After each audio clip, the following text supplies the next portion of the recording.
Okay, welcome to day 7.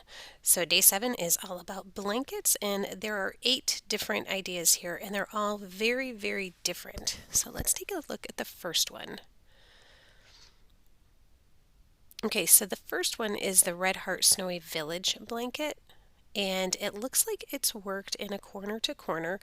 This could be used definitely for Christmas, but also it could be something that's decorative all through the winter because it's definitely more of a winter theme than a Christmas theme. So we'll just take a couple, looks at different pictures of it. It's so pretty. And it looks a little bigger than I thought it was going to be when I see it up on this chair. I love the contrast between the snowy ground and the starry night. It's just so pretty. Okay, so there's a good look at how big it is because she's holding it up. So yeah, if you're interested in learning graph ganning, this might be a good starter project. There's definitely a lot of color changes here, but there's a lot of spaces where it's wide open too. Okay, let's look at the next blanket. That one's so pretty though. I do love that one. When I first saw it, I admit I thought it was a wall decoration, and then I realized how big it was, and it's like, oh no, it's a blanket. Okay, this next one is definitely intermediate level. This is the Red Heart Heirloom Stitches Throw. So lots of neat stitches in here for the more experienced crocheter. When I opened up the download, I saw things like popcorn stitch, reverse popcorn stitch. I saw front and back loop crossover stitches. So these are stitches that I'm not super comfortable with yet myself. I've done a few of them before, but not something that, like I said, I'm super comfortable doing with myself. But this would definitely be a good project to practice those skills and maybe learn some new skills. It's very pretty though. I can definitely see why they call it the heirloom throw, because that would definitely be an heirloom kind of project. It would be really nice for like a wedding gift or a first gift to a newly married couple for Christmas, anniversary maybe. Very pretty. Okay, so I love this one. And it's kind of funny because the name of it is the In Love with Color Throw Crochet Pattern using Red Heart with Love yarn. So I love all of the colors in this. And when you look at it more closely, and I'm going to open it up so we can see, there are lots of different shapes in this. So we have octagons, I think hexagons, we have squares, we have triangles, lots of different shaped motifs for this. And I just think it's beautiful. I love all of the colors. So they do list all of the colors, and there are a lot of them. It looks like they're all in stock. You could probably get this at this time anyway as a kit. So I just love this. I think it's absolutely beautiful. I really love this part here. How like this flower turns into the hexagon and the octagon. I just really like it a lot. I'd, I'd be hard pressed to choose a favorite of all of these today. Okay, so this is the mandala sampler throw.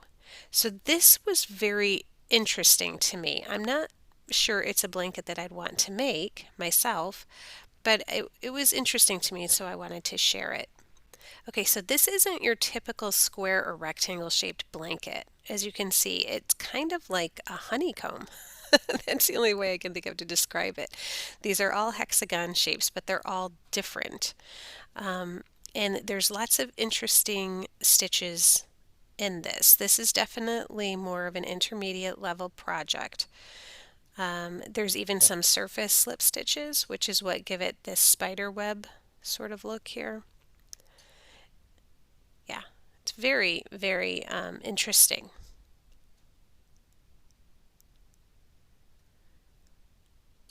So, like I said, I'm not sure it's something that I'd particularly be interested in making, but I wanted to share it because it was definitely interesting.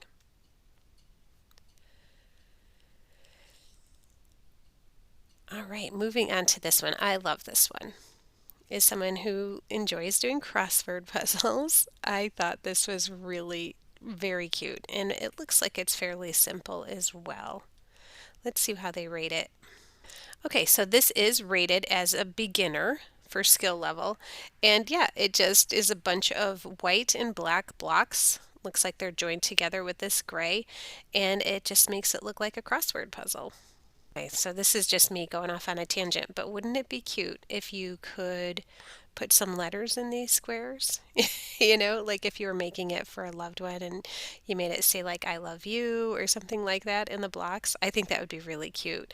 And you could probably do like some letters just by slip stitching over your current stitch, or even doing a little like needle and thread type embroidery with yarn, just to form the letters in there. I think that would be a really cute idea. I love this. All right, moving on. We have a few left here. Okay, so this is the Moon Shadow crochet blanket, and it's really, really neat. I like that it has the different phases of the moon on it. It is not super simple. So this is actually rated as an intermediate for skill level, and I can see why, because there are lots of different things going on here.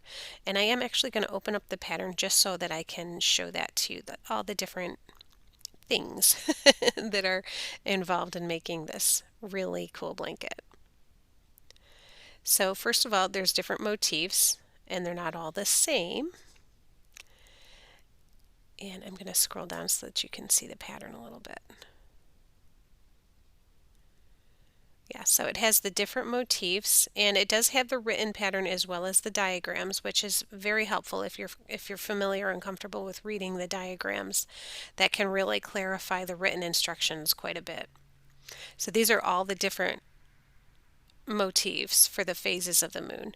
But then you also have down here like more of a mosaic kind of style along the border where you have the different phases of the moon in a chart. So yeah, definitely some different skills going on in this blanket, but if you were interested in learning how to do those skills, this might be, an interesting way to go about learning. Okay, I think I have one more picture of it here. Yeah, there it is laying on the bed. So you can see it's definitely something that you would put on a twin size bed. It's definitely big, but very, very pretty.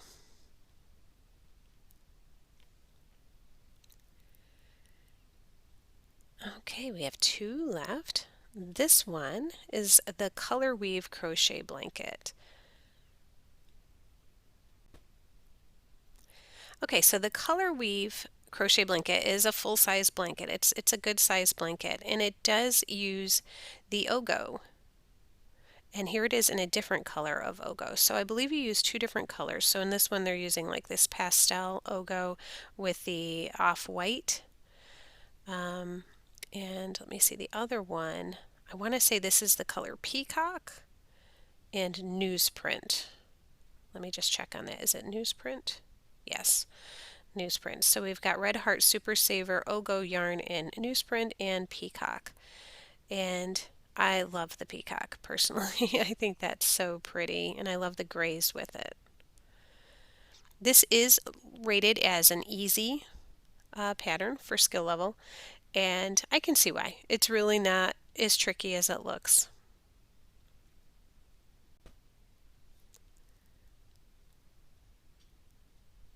And the last one today is the Tumbling Blocks Throw.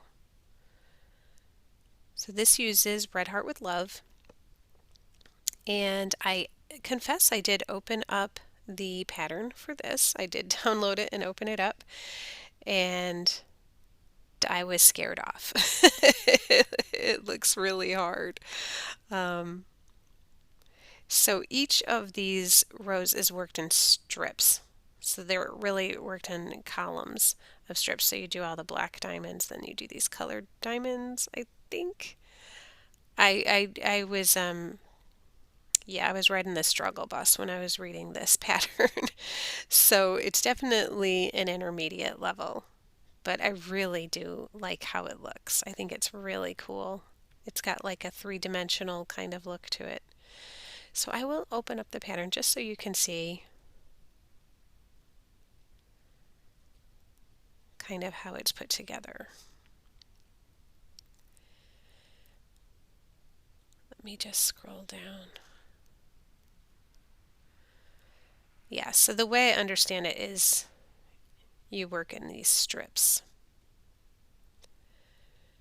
You have the edge column, the diamond column, another diamond column 3, and then you have all the color changes. Yeah, it looks really pretty tricky to me. But if you are up for the challenge, give it a go. Yeah, here in the notes, throw is worked in columns of diamonds. Each diamond is worked from the lower edge, working upwards. Work each diamond in colors shown in the chart or use your own. Yeah. So that is the red heart tumbling blocks throw. And if you've made this, I would love to see pictures of it. Love, love, love. You got to email me some pics. Okay, so that's going to do it for day number 7, red heart blankets. I hope you're enjoying this series as much as I'm enjoying making it for you, and please let me know in the comments, what do you think about these blankets? Which one would be your favorite? Which one would you love to try to make? Which one would you be terrified to try to make? I'd love to hear from you. All right, everybody, have a good day.